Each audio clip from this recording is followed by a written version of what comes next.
Welcome, everyone, and thank you very much for joining us this afternoon. And thank you also to those joining from online. My name is Daniel Corteville. I'm a barrister and mediator at 7KBW, and I will be moderating today's panel. We are going to cover AI, data, and legal tech, and in particular, what we need to know about these tools in order to succeed as future lawyers. Developments in AI and legal tech have happened and are happening at an extraordinary rate. I think if we'd had this panel a few years ago, we would be asking, what will AI impact lawyers and to what extent? I think the reality now is that AI and legal tech has already arrived, and many of us will be using these tools.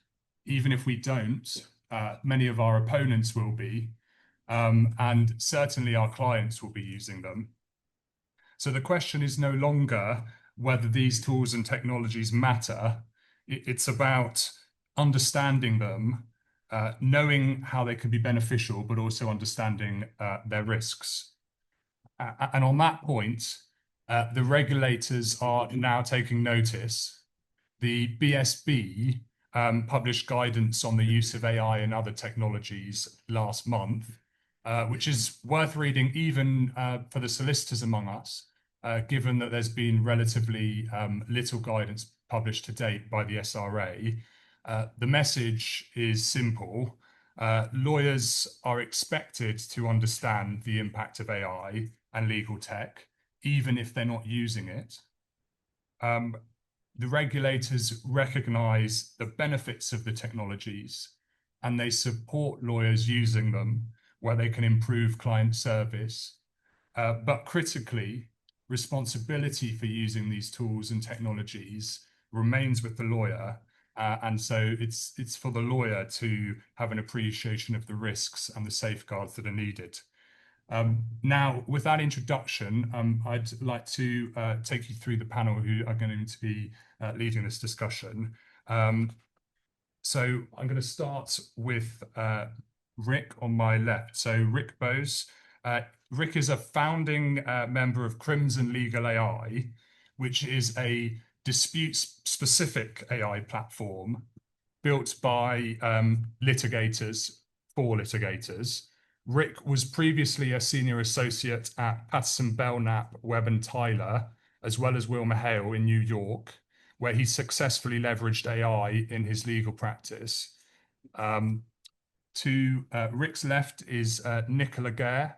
Nicola is the Global Disputes Knowledge Counsel at HFW and leads the firm's litigation support team, which I believe is called Discotech. I'm assured that that's a genuine name rather than an elaborate attempt to prank me. But Nicola is an experienced disputes lawyer. She has a particular focus on the use of technology and AI to enhance efficiency in legal practice. And then to Nicola's left is Stefan Nigam. Stefan is a senior director at TransPerfect Legal. He specializes in legal tech and AI consulting, particularly the deployment of generative AI tools in disputes. Before moving into legal technology, Stefan practiced as a lawyer in private practice at Allen & Overy and then in-house. And then last but not least, Matt Peacock. Matt is a senior associate at CMS here in London. He specializes in commercial disputes, including matters at the intersection of civil and criminal law. And he also has experience of group actions. Matt has a particular interest in legal professional privilege, which, as we'll no doubt see, presents some interesting challenges in the age of AI. So without more ado, I'm going to invite Stefan to kick it off and to give us an overview of the current state of AI and legal technology in disputes today, and really to offer an insight into what firms are actually doing at the moment. Thank you, Daniel, and thank you everyone for joining us today. The state of AI in the legal industry, where do we start? Daniel, to your point, if we'd had this conversation a few years ago, it'd be a very, very different landscape. I actually looked back to a Thomson Reuters report called ChatGPT and Generative AI within law firms that was published in 2023. At the time, only 3% of respondents said that they were actively using generative AI or ChatGPT in any capacity. 24% of lawyers said that ChatGPT or generative AI should never be applied to legal work. And 25 of them, 25% helpfully just said, I don't know. It's a very different conversation that we're having today, where I'm not a betting man, but if I was, I'd be saying well over 90%, if not 100% of the people in this room have had some experience using generative AI, whether in their day-to-day or even, and probably especially in their legal practice. So what are we seeing at TransPerfect when we talk to all of our clients, whether these are in-house corporate, whether these are private practice? We're seeing that lawyers are at very different stages of generative AI adoption. There really is no one-size-fits-all. Some clients fully bought in. They've got Harvey, they've got Gare, they've got Counsel, they're starting work with Claude. Some might say they've almost got too many tools. They don't know which one to actually be using at any given point. But it really, and at the same time, we've got other clients who are still in a wait and see approach. They want to hear what other people are doing. They want to let other people perhaps make mistakes before they end up adopting them. All that we can really say at the moment from our observations are that there is really no right answer. It really comes down to how can you use AI most responsibly and effectively for your own practice and what makes sense for your own client.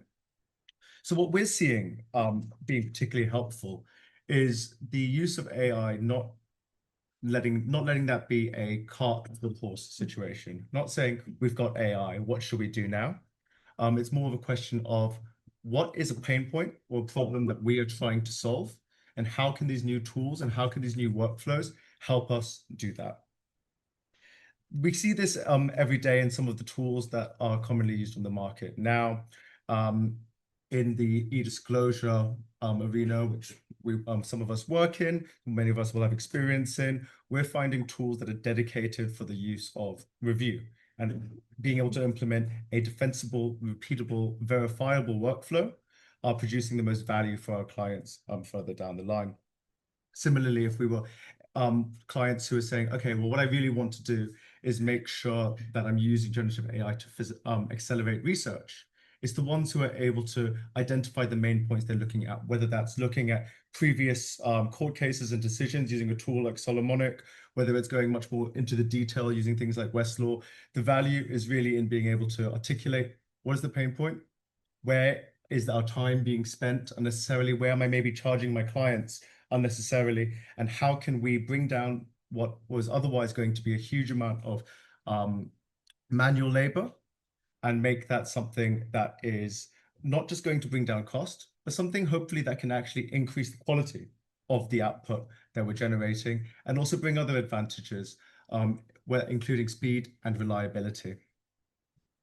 The other fact that I mentioned as an observation is that I really don't see AI in the way that it's currently presenting itself as a magic wand that simply can solve any solution just because the tool exists. What we're seeing is the need for strong and thoughtful workflows, and really people thinking about how they want to make sure that their tools are going to hit those problems that they're addressing. And we see this as well with tools like Harvey and Gare. Even if they are general purpose, the people who can say specific use case, specific solution, are the strongest ones. And this is why we don't really think that AI in its current variation is going to be replacing lawyers anytime soon. There still is so much expertise, so much strategy, and so much knowledge that lawyers and counsel are able to offer their clients, that simply having this box, this magic wand, is not going to take that away anytime soon.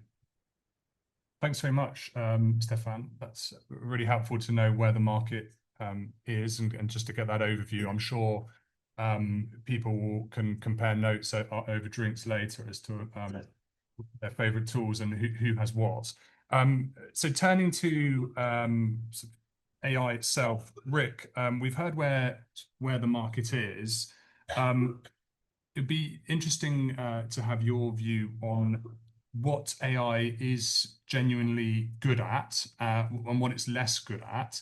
And then I suppose relatedly, what skills should we be developing as disputes lawyers in order to harness that? Yeah, thank you, Danny.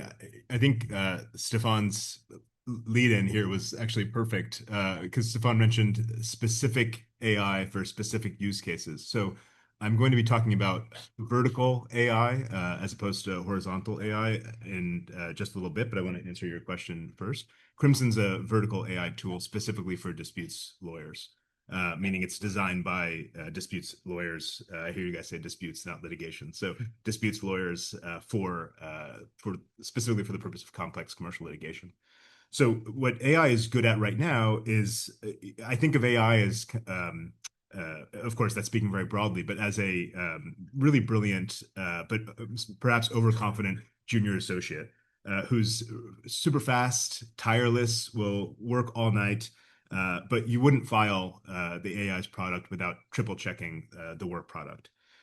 It's really good at summarizing large document sets. I'm sure you've seen this in practice. We at Crimson have a case evaluation tool which summarizes lots of documents and gives an overview of what these documents say. It's really good at tracking deadlines that are submitted both between opposing counsel and also we have a docket in the US, which I know it's a bit different here, but in filed deadlines to the court, it's really good at that. It's really great at really anything that you would delegate to anywhere from a paralegal to about a third-year associate. That's kind of how we're currently thinking about the state of LLM development when it comes to artificial intelligence at the moment. So that's what it's excellent at. I think the things that it's a bit less good at right now is the kind of fundamental lawyering skills that I think most of us bring to the table here: the judgment, the relationships with courts and clients and opposing counsel, the kind of, we call it shepherdizing in Westlaw, but the checking veracity of citations, both factual and especially legal. I think the LLMs are a bit less good at finding and developing case law right now. That's where you see most of the hallucinations. And obviously strategy, knowing what arguments to deploy at what times. I would say that the artificial intelligence platforms that we have right now are less good at those kind of four buckets of things. And in terms of lawyering skills, where I think lawyers would add most value right now is if you're not using kind of an open source platform that you don't even need to kind of have an account for to use, Gemini, ChatGPT. I would say use that every day. Just use it in your kind of day-to-day life and use it as at natural language. Just whatever you would Google, put it into an LLM and see what happens if you're not already doing it, just to get used to using the kind of broad-based tool. And I was thinking about this topic, and prompt engineering has come up a lot in discussion about how you prompt an AI tool. But in general, you can really now talk to AI in natural language. So you don't really need a special skill set to be able to ask an AI questions. What you do need is legal thinking and a bit of legal writing as well. So you can co-create the prompt with your tool, with Crimson or Claude or whatever you use, and it'll help you decide what the actual question is that you want to ask based on your case file, right? So it'll get really specific about the types of questions that you need to find the answer to effectuate a great argument. And that's just regular thinking, regular excellent thinking, and then of course the legal thinking that we all bring to bear on any legal topic that we're tackling. And then I think the kind of last thing I would offer in terms of skills that lawyers would need is learn the business, right? I mean, that's a kind of general litigation skill, is learn not only what your strategy is for effectuating a claim, but what are the business objectives that you're trying to drive home with the litigation that you've been instructed. I think increasingly important now, in kind of a time of both austerity and also new technology, that lawyers are much more attuned to what's driving in-house demand, and how in-house clients who are beginning to use these technologies because they've been kind of driven by the business to do so, think about lawyer time and how lawyers are approaching these kind of difficult questions. So those are the kind of things that I would say we should keep in mind, which are really fundamentally the lawyering skills that we already have. Thanks, Rhick. It's very interesting what you say about prompting. I actually think lawyers are pretty good at prompting because we tend to be quite pedantic and demanding. So perhaps if I can ask Nicola now. I hope you're not linking me with being a pedant. Absolutely not. Absolutely. That's a nice segue, Danny. Yeah.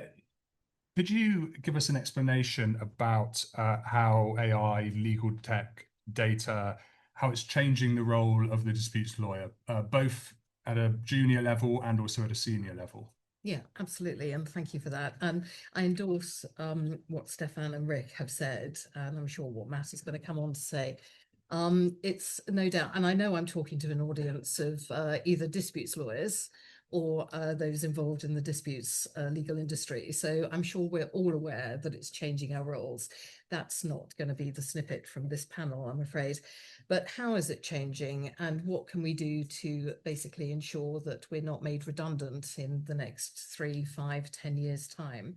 And we won't be on the golf course, sadly, I think, in that time. And these are the reasons why. So, as I say, legal tech and data, so I'm widening this out beyond just AI, are definitely changing the role of litigation lawyers. But I don't think that we're going to be made any less important than we already are. And Rhick referenced legal thinking. And at the moment, I don't believe that even agentic AI is capable of legal thinking. Now, whether that happens in, 1, 3, 5, 10 years time, who can say, I have a disco ball, but I don't have a kind of view to the future. So I think it's really important that we look at how it's going to change for junior lawyers coming into the industry. Would you recommend, for example, your child, your nephew, a relation, a friend, if they're now going to uni, would you recommend that they look at a path in law? I would. But I'd be interested to hear what you think, either at the end or over a glass of wine. So we already had a quick introduction to a Thomson Reuters, and I'm not sponsored by them either, survey, but I think it's interesting to note that their most recent survey showed that 77% of lawyers expect AI to transform their work in the next 5 years, so it's quite current, of which 72% believe it will be a positive change. So a similar study also shows that they expect AI to free up between, approximately 5 hours a week, which equates to about 240 hours a year. So that's good news for all of us, but maybe not for the CFO who wants to know how the business is actually going to make the money. Well, there are answers to that we can talk about later. So a lot of the process heavy work that used to absorb time is likely to change. And in fact, we all know it is changing. Back in the day when I qualified, which was an awfully long time ago, we were doing hard copy doc reviews. Well, obviously, nobody is really doing those anymore, thanks to the work of those on either side of me. And long may that continue. So I think faster and better and more accurate is where we've gone with that sort of thing. I think agentic AI, which I just mentioned, just for those who may not be aware, is where you basically have agentic AI platforms are autonomous. So they make the decisions. We don't have to give them the guidelines and ask them for the information. They actually direct the attention. But we're increasingly more reliant on presenting clients with data, evidence, strategies, and advice, and rely on platforms such as Solomonic, and also Yusmundi for that sort of thing. So that is litigation or arbitration prediction. What has gone before? What have judges ruled on in the past? Can we expect a similar pattern going forward in the future? So where are we at the moment? So for junior lawyers, I'd say, you won't be surprised to hear a disputes lawyer say that there's an opportunity and a risk. So for junior lawyers, I'd say that there is both an opportunity that junior lawyers can get involved in the heavier, dare I say it, sexier type of work that we all get involved in, because a lot of the more document heavy, the more mundane work, if I may put it that way, has been done by AI or similar tech.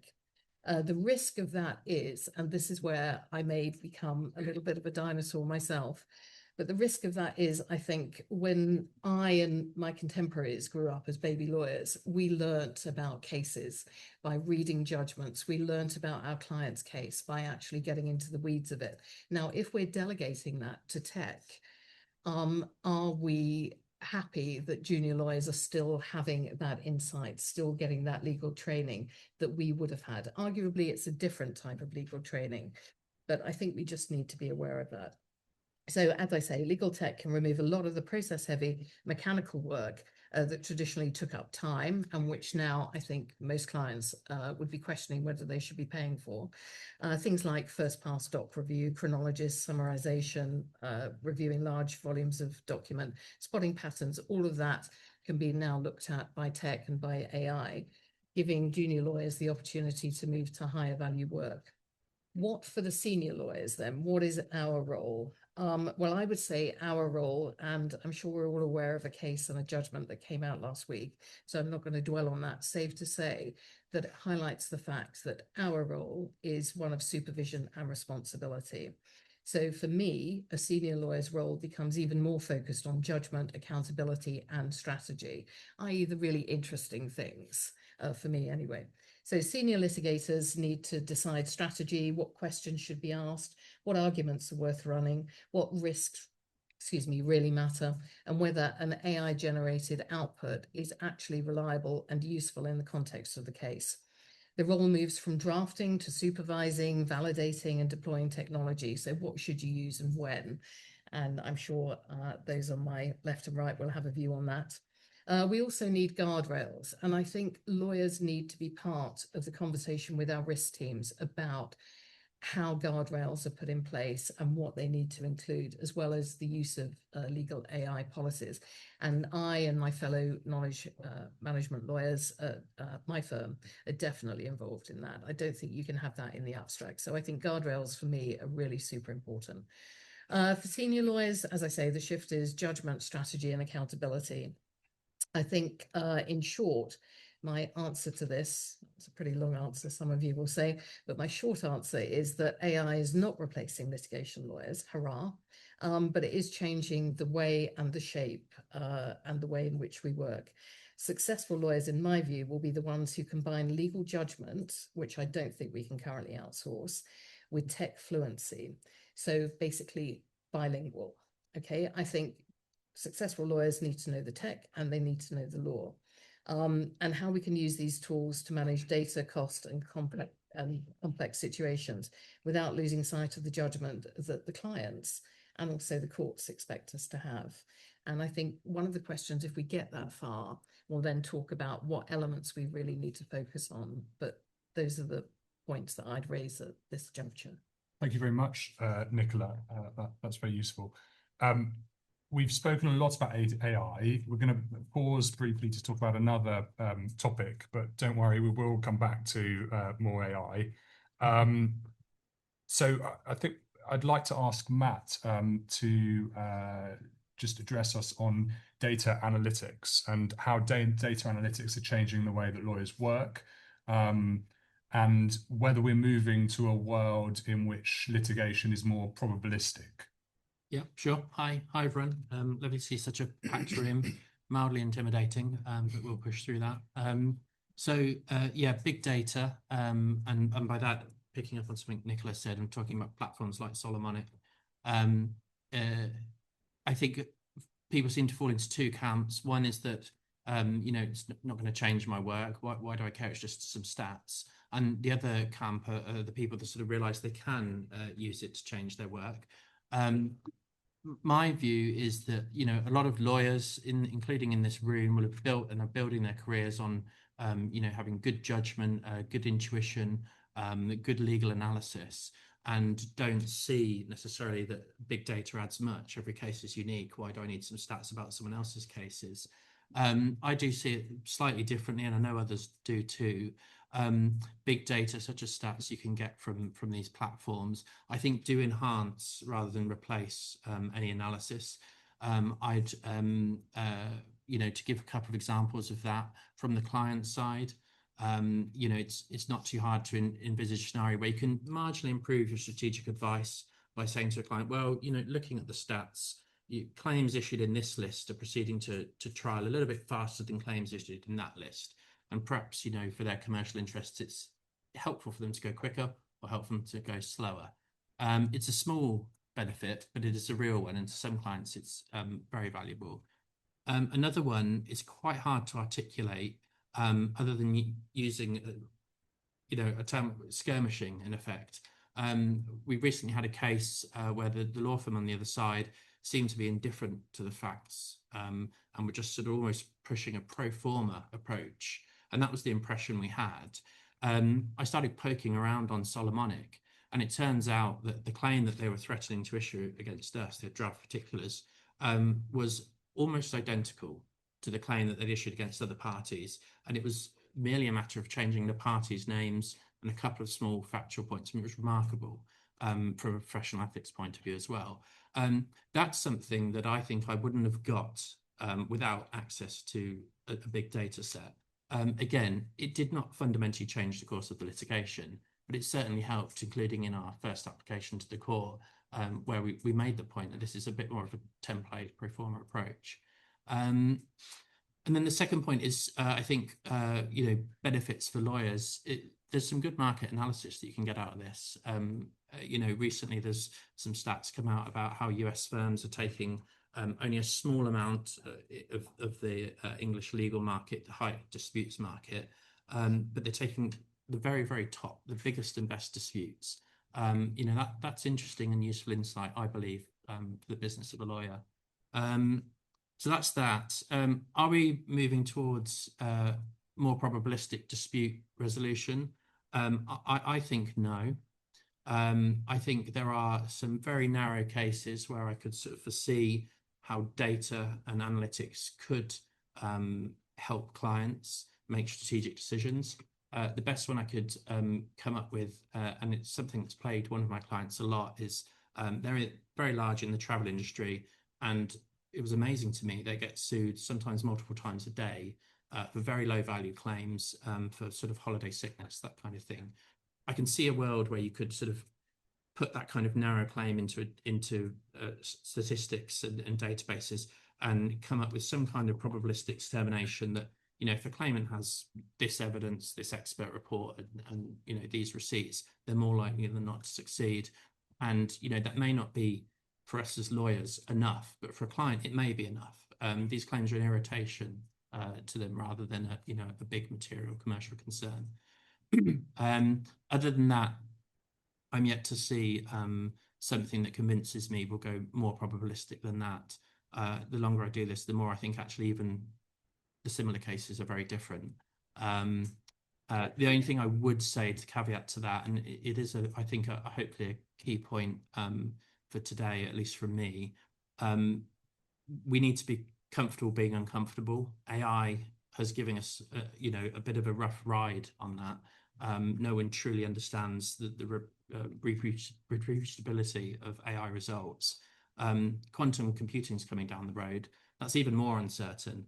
We're all going to have to deal with it. Our clients are going to have to deal with it, and we are in dispute. So I'd actually encourage people to embrace the uncertainty because it's a nice sort of dry run for the next stage in tech.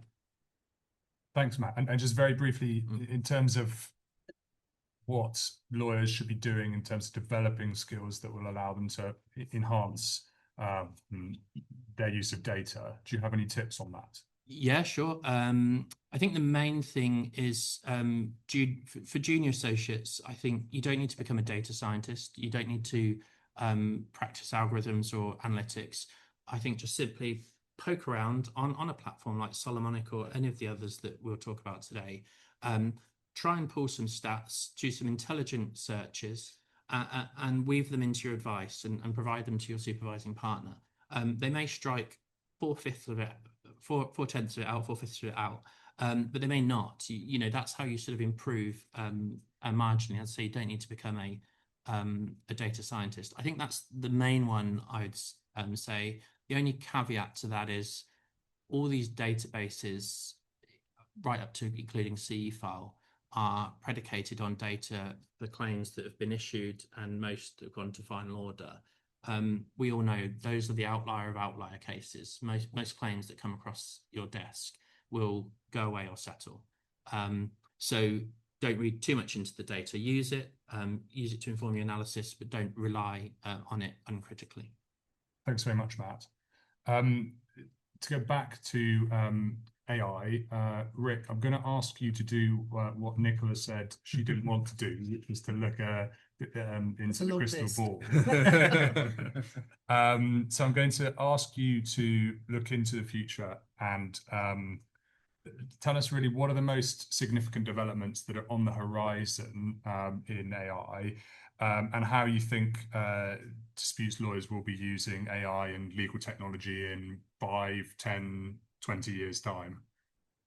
Well, I think in 20 years I'll be living on Mars, probably, right? But I certainly speak to the first two. I think, you know, we don't have a crystal ball, but we do see market trends, and we speak to dozens and dozens of firms every week. So we do have a sense of what firms are looking at, appreciating, adopting, and kind of where the market is headed. But I just quickly, to a point that Nicola, you brought up earlier, there is this kind of interesting tension between cognitive sovereignty and cognitive surrender. And I think it's, you know, in whatever time span we're looking at, I think it's really incumbent upon attorneys to maintain cognitive sovereignty in the wake of these tools that make it really easy to kind of, you know, outsource the thinking, which is not something we kind of encourage or would want to do. I mean, at Crimson, we're kind of a case partner with a litigator, not replacement for a litigator. And so I do think that that's kind of essential. You know, I think what we're most excited about right now is, as I mentioned earlier, these vertical AI tools that are domain specific. So tools that are specific to litigation or specific to corporate practice, becoming the central source of truth for any particular case. So we, you know, already kind of ingest all of the case files for any particular claim. And as a result, attorneys are able to quickly reference really one screen to see what is the truth of any matter asserted or what's contested or not, from really one place, which is, at least in my own litigation practice, was a game changer for me to be able to do it that way. And beyond getting a kind of full picture of a case from a single window, that's what we're most excited about in the near term. I think in what we'll see in 5 years is even more of that vertical adoption as opposed to the kind of horizontal players. We'll move away from a one-size-fits-all model to a bespoke model for individual teams and matters and groups. And I think you'll see each business vertical kind of make their own case for their type of product and platform that they need, and kind of have more tools available to them to be able to kind of quickly adopt these tools while staying within the walls of the ethical bounds that, you know, I know we have in the US and probably very similar to the ones that we have here in the UK as well. And, you know, I think in 10 years time, it's really challenging to predict what AI will do because of the kind of hockey stick nature of this exponential change that we're seeing in LLM development at kind of a base level, even before we get to kind of quantum computing and different types of transistors that are powering these models. But, you know, we think that there probably will be a significant change in legal practice, which may just be, you know, we're really hypothesizing here, and this is not kind of Crimson's idea. This is just, you know, my own thinking on this is that, you know, we'll go back to what law used to be, right? I mean, 2 to 3 law partners and a bunch of law clerks, but the law clerks will be your own agentic, potentially, solutions that you have and that you're managing. And I think up until, you know, the rise of kind of big law firms and the cravat style model, that was the way that law was practiced. I don't have to tell you in this room. But we'll see AI prompting the user on what the strategy might be, and so the user, the lawyer in this case, will still exercise judgment and exercise their legal thinking brain, but a lot of the kind of relationship management, the will this judge like to hear this argument? Who is this individual tribunal that we're approaching? Going before, I've had that experience being before them. I've read these cases that have been before this court. That all will maintain. It's just that the AI most likely will have a sufficient base of legal knowledge to be able to prompt you, the lawyer, with different branches on the strategic kind of tree that you can choose and execute your case strategy in that way. We're certainly not there yet, but I do think that it's not too far away. Fascinating. Thank you very much. So a few of the panelists have talked about the risks of AI and the fact that it's clearly very important to be having appropriate safeguards in place. I think I'd like to ask Matt if you can tell us if you could tell us what lawyers need to be thinking about matters such as confidentiality, privilege, professional responsibility. What are the things that lawyers need to have in mind? Yeah. Well, on risks of AI, I did sort of go back and forth on this myself. I mean, the easy answer to give would be to talk about hallucinations. I think everyone's pretty clear on hallucinations and wouldn't extract much value. I personally think the risk is with us as lawyers, and it's a lack of understanding of how LLMs work. Just in case anyone doubts, it's not our fault. In 2022, these things were launched upon us, and we had to quickly get up to speed on how they operate, and then our clients started using them anyway. I feel very passionately that you can become a much better lawyer insofar as it relates to AI if you just spend no more than 15 minutes on YouTube learning about how LLMs work.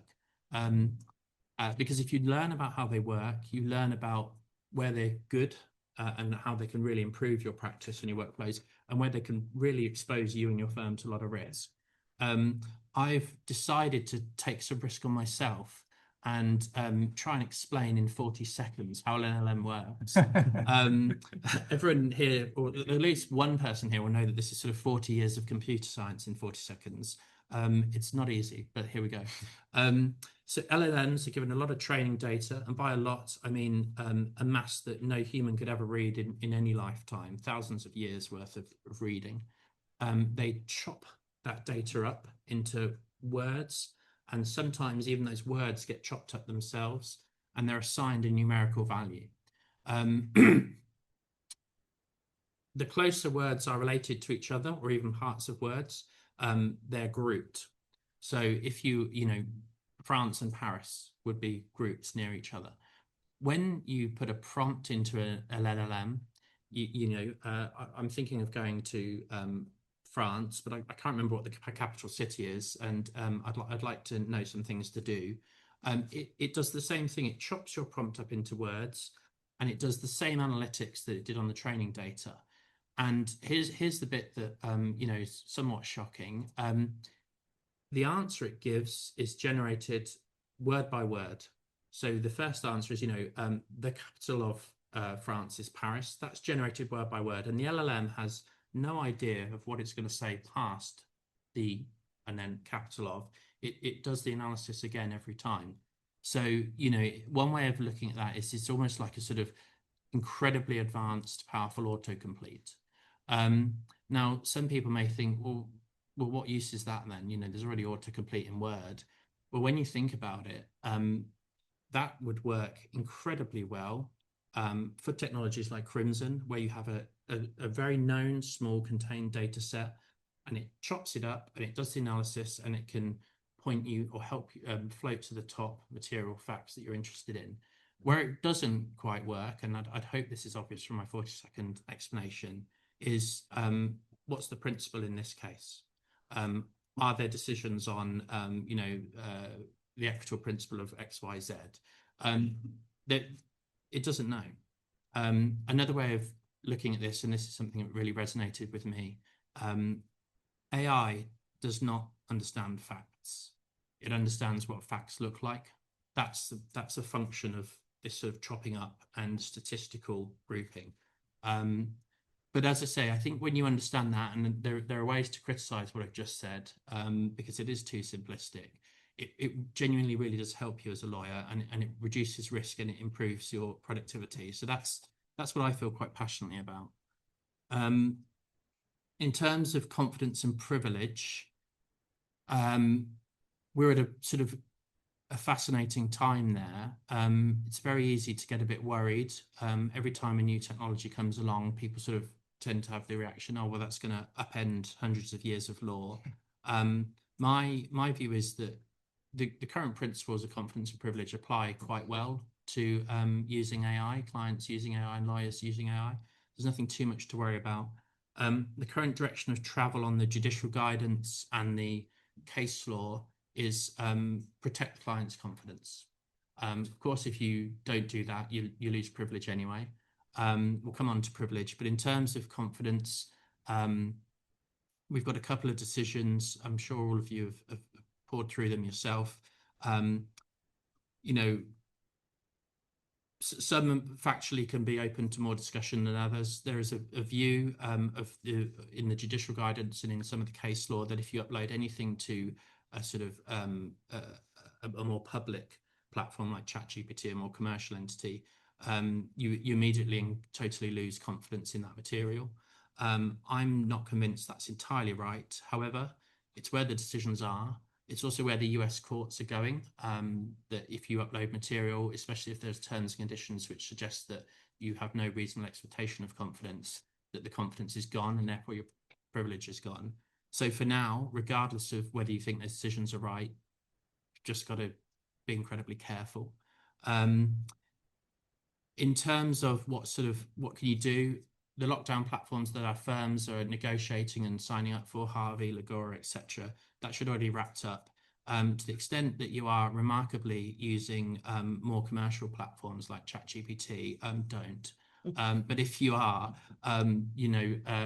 you can set it so that it doesn't train from your prompts. You can set it so it deletes prompts after 30 days, etc.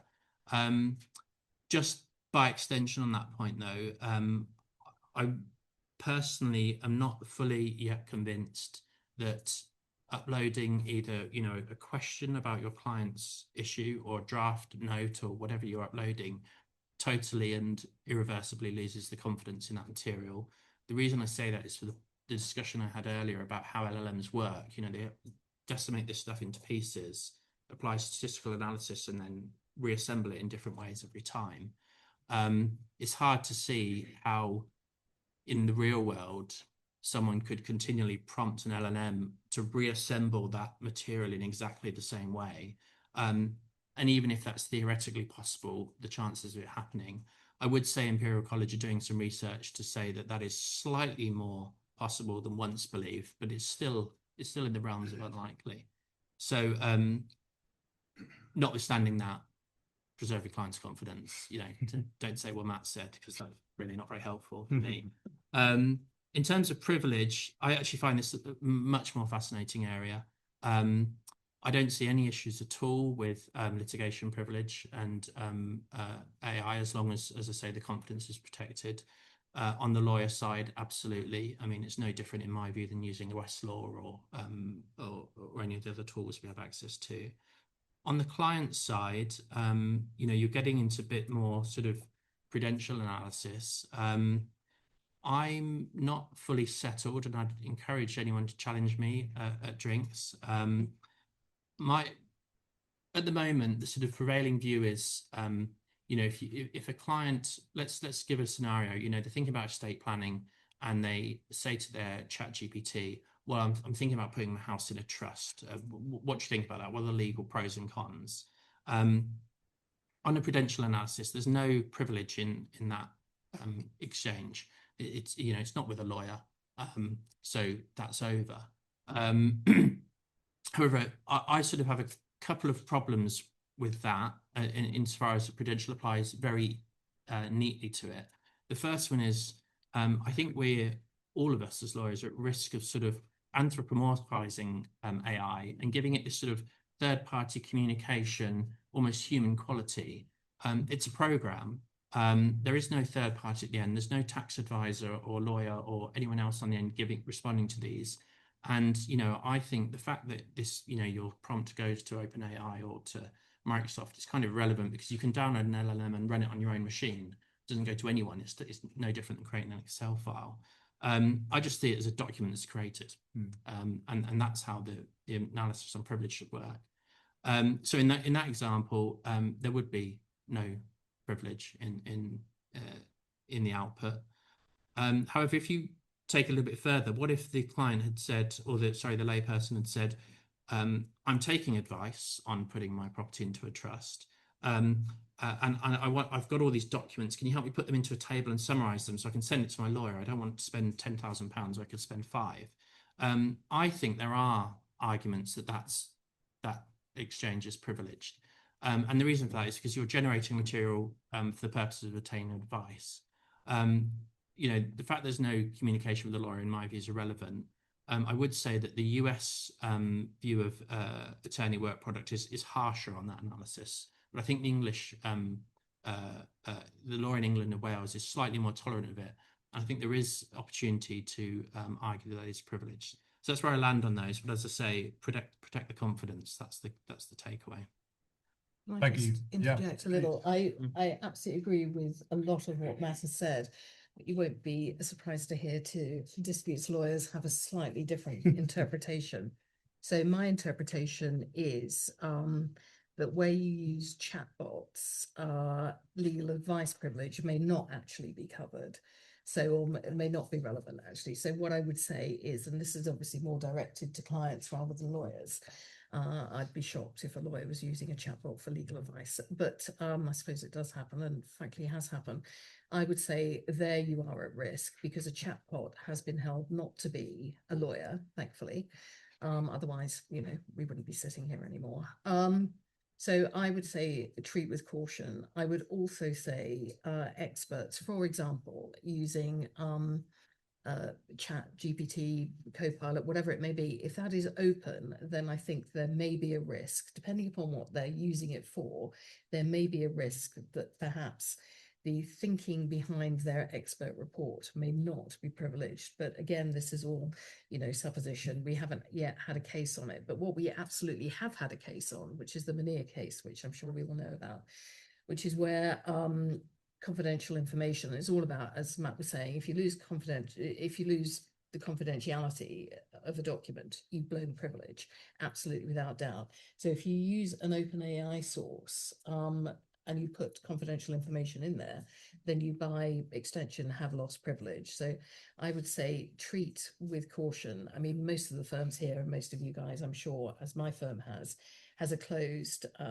AI platform as well as an open AI platform. So please just make sure that the sliding box or whatever you have is slid to the right point, because you may find that somebody on the other side, who may be Matt, who's absolutely on this, will be seeking further and better disclosure from you.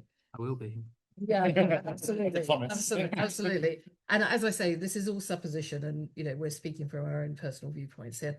But the other thing is prompting. Now, is prompting, for example, in e-disclosure, going to be privileged or not privileged? And at the moment, we don't know. We haven't had a case, unless I've missed it, on that. So I would again say treat with caution. That doesn't mean don't do it. Just be a little, eyes wide open is always best, I think, when using AI and when looking at privilege at the moment. So absolutely know your privilege principles and apply them, but apply them in a nuanced way to the tech that we are now looking at. Can I just also just quickly add, if anyone practices in the US, there was a case, I think 2 weeks ago, where a magistrate judge did order disclosure of an expert's prompts because it was covered under, in their view, under the expert's notes kind of disclosure discussion in the privacy order that was in place in that case. So those have been ruled to be discoverable, and they did have to surrender those prompts. And then I'll also just kind of quickly add that in a criminal matter in the U.S., there is now case law that if you're plotting a crime and using ChatGPT to do so, you the client, that is a discoverable series of notes as well. So just as you're thinking about your advisor work. And just to follow up on that, and I promise this is the last thing I'm going to say on this point, but as we all know, in this jurisdiction, trial witness statements changed, not recently, but relatively recently. So we now have to, and the witness now has to, for a trial witness statement, not an interim, has to now declare what they've used, what they've seen, what they've referred to.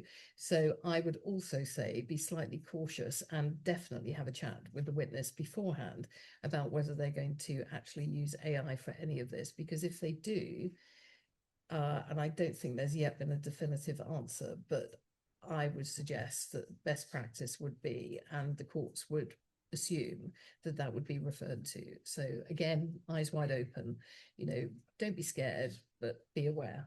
And of course, witness statements should be in the witness's own Absolutely, words. yeah. That's very useful. I think, Stefan, you said that you have experience of disclosure on ChatGPT prompts. Yeah, that's something that's increasingly coming up in disclosure review documents. We've got other sides asking our clients, even our clients asking the other sides, well, what other materials are there? We've got your Outlook, we've got your mobile phone data, but are you doing any work product in generative AI platforms? And these are imminently collectible and processable in the same way that any other user-generated data is. And there's no particular reason that we're seeing at the moment that wouldn't be part of your disclosure, unless, of course, you can make arguments for privilege, which I thought some of the arguments were very clear. Thanks. Well, let's move on to the next question, and let's see how we go. We've got a couple more to go. Stefan, I wondered if you could just give us an overview of how clients' expectations are changing in the face of AI legal tech, both in terms of the services that clients expect firms to deliver, and also cost, billing, expectations like that. Yeah, of course, happy to. And I mean, just like the lawyers I was talking about, the end clients are on their own journeys of getting to grips with artificial intelligence. I've heard from some solicitors that when they have their end clients or with the tech companies, the Google, Meta, they are very tricky customers indeed, because they are incredibly aware of what can be done with artificial intelligence, because they see that day to day on the front lines within their own company. And I also understand apparently that these general counsel teams are in fact getting pressure from their own companies, because they're saying, why do you have such a big team? Why do you have so much external counsel spend when you've got all these AI tools? So at the same time, others may still be a bit more cautious, and you've still got some clients who say, that's great that there's AI, but I'm coming to you with an incredibly important piece of litigation. I want some incredibly important advice. I'd almost pay a premium to know that you're not just simply relying on AI. There's this big scale. But in summary, what I can really guarantee is that clients expect, as they become more familiar with artificial intelligence, as they understand its capabilities, they will expect the services that lawyers provide to change.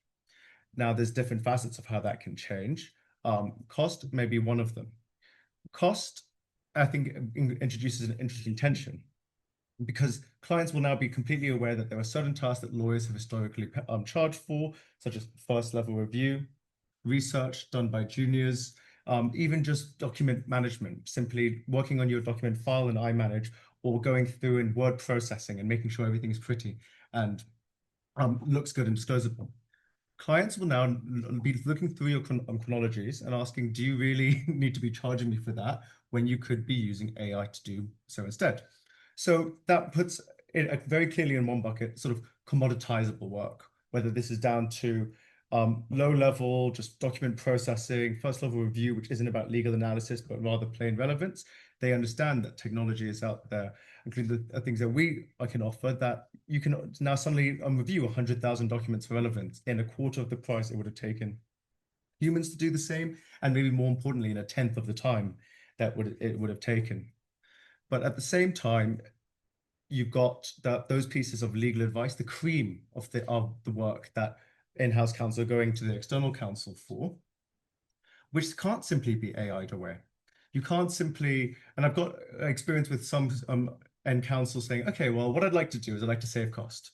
So I'm going to ask a question of my internal closed loop AI platform and say, what are the risk considerations that I have in order to bring this claim? Do I have a good case or do I not? And then they want to go to Matt and say, hi, this is the analysis that I've done internally with generative AI. Do you mind just having a look through it and signing off? And, I now know that because I've provided the initial first draft to you, you don't really need to spend too much time. Your juniors don't need to spend too much time. So you can do it for about 10 hours, right? Or 5 hours. And this is actually, we've always talked about the billable hour is going to go. This new piece of technology, the billable hour has to change. Now that you really have a situation where clients have so much access themselves to the ability to produce analysis themselves that they can try put that forward to you. And so we get to the question of, with cost efficiency, what is it that the client's actually paying for? Are they paying for your time? Are they paying for your team's time to go through everything? Or are they paying for the end result, the analysis, the commercial strategy that's going to allow them to go into the next, to take that legal action or to go back to their board and explain what they want to do? That is going to be a real tough conversation that we need to transition towards, where legal counsel need to be able to articulate their value, understand what the value that they're providing to the client is, when that might be untethered from the actual amount of billable hours that are being generated. A more interesting way that I've heard some clients, end clients, talk about the AI premium is, rather than say, you should be using AI to reduce my costs, they're saying, I know that AI can free up a lot of time now. Routine tasks, document review, etc., can free up a lot of time, but we still have this budget. And with this budget, what I'd like you to do is extra work. I'd like you to actually be able to do deeper analysis. I'd like you to be able to strategize in more creative ways. It frees up budget to do more advanced and beneficial and value add thinking. I'm sure not every end client's going to not be thinking about the bottom line in this way, but I think this is a really powerful way to be using to be using the AI premium that we're getting, the dividend, if you will. And some examples that I'm seeing on the day-to-day, there used to be opposing disclosure would often be a needle in a haystack review exercise. You don't necessarily have the budget to go through every single document. Whereas now with AI, with some of the coding tools that we've got, with a tool like Crimson, you suddenly have that ability to say, well, let's look at that more closely. Let's really look at what we can find there. So just to summarize that, it really, end clients, I think, are going on a journey of understanding what AI can do for them, then suddenly demanding that it might just be cost, but actually turning around and seeing that really what they want to do is use AI to improve the quality of the product that they're getting. And again, make sure that that's something that's kind of a value add and premium in combination to their legal advisors and the ones that they trust. And the really critical thing about the partners that they're going to be still working with, it's not just who can do things the cheapest, because after all, nobody goes to the asks for discounts from their brain surgeon, but really asking who is it that I can trust, I can rely on, and can provide me the best quality of advice, whether that's from their counsel or from their legal technology providers, and from their internal core teams as well. Thanks very much, Stefan. I just underscore one thing that Stefan Please. that said. We're actually seeing this with in-house counsel teams, at least in the US, amongst kind of some of the big tech companies you mentioned, around driving these kind of efficiencies. And when they see vertical tooling that litigation in-house counsel can apply and ask their outside counsel firms to use, they're much more inclined to do so in conversations I'm having, a few times a week at this point.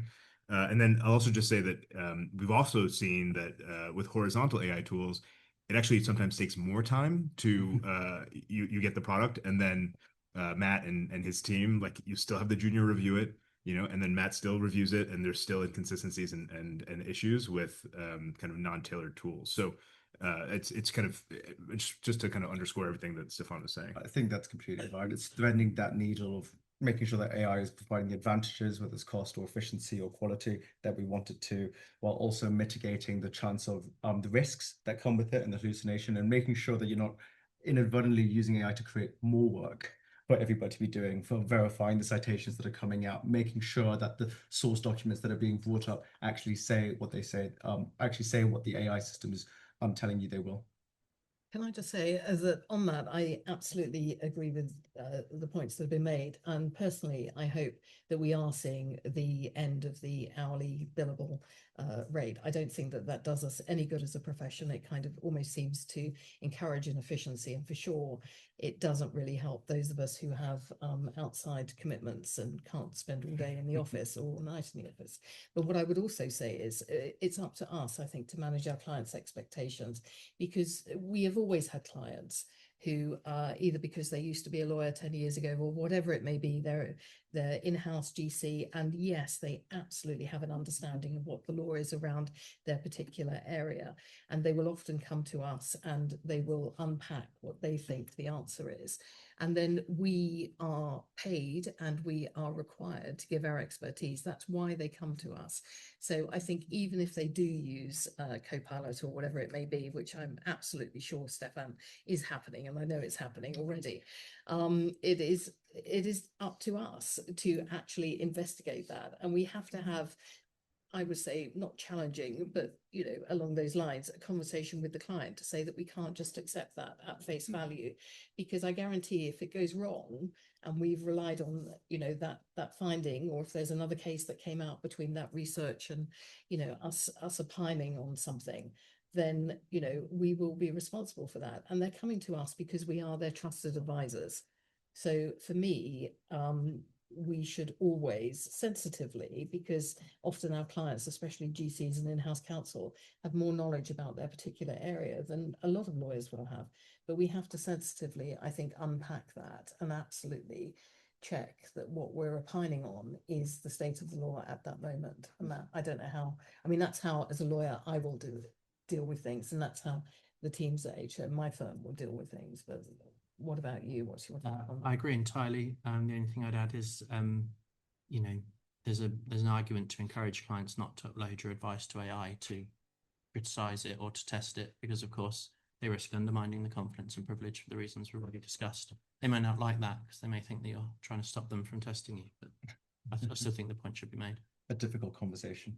Yeah. And also, if you use these platforms as we have, and I'm sure you have, if you put the same question in a couple of different times, you will get a different answer. So, I mean, it's you're almost flipping a coin, really, in some instances. Can I just, we're making some assumptions here also about the crowd. Can I just ask, I know we're all lawyers, we hate this, but do you mind raising your hand if you use ChatGPT every day, or like an LLM every day? Wow. Interesting. Okay. Yeah. Like, yeah. I don't know. Statistically, what would you say, Matt? What portion of the crowd? I mean, it was at least 60, if not more. Yeah. Yeah. Mm. Right. Well, we've already gone over an hour. I did promise that we would take questions. If there are any sort of very burning questions, then I'll invite anyone who wants to make it now, or if not, we're very happy to carry on the chat after drinks. I can see there's some shaking heads in the background, but let's perhaps do that. And please, oh, we do have one question.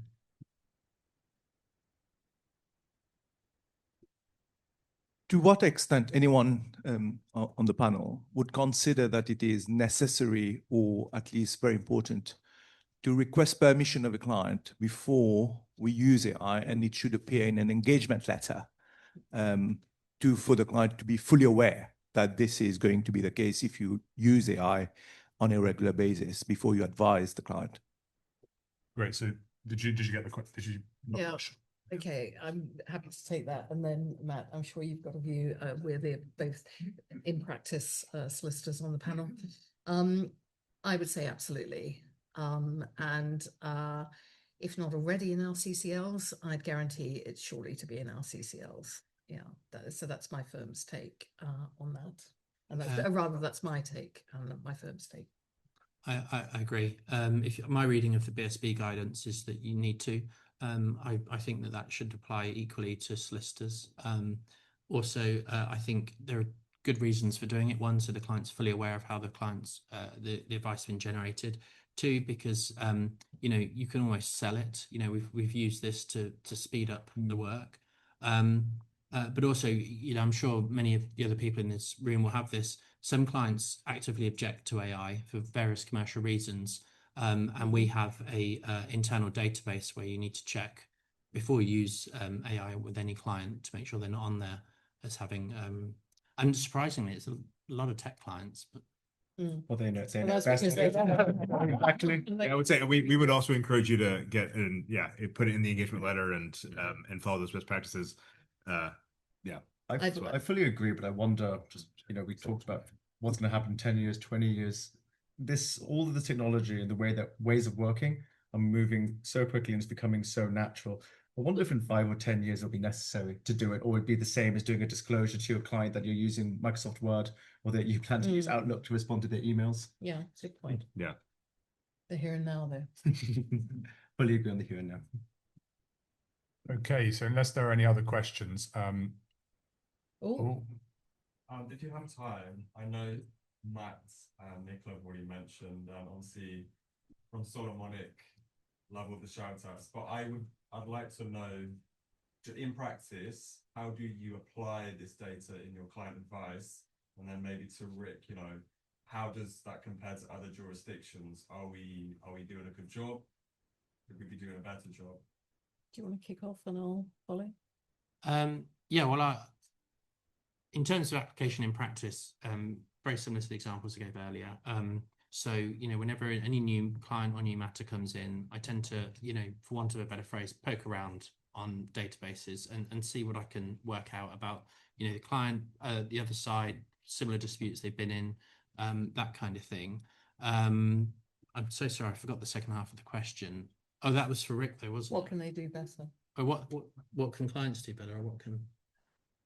Well, that's a private discussion. Doing it? Yeah, I'm very happy with the product you offer, and I'll happily send you a frank email about the things I don't like. And for my part, I agree. I mean, for case strategy, I don't see how you can advise a client on case strategy if you're not using Solomonic. We also use Jus Mundi, which is basically crassly an arbitration equivalent of Solomonic.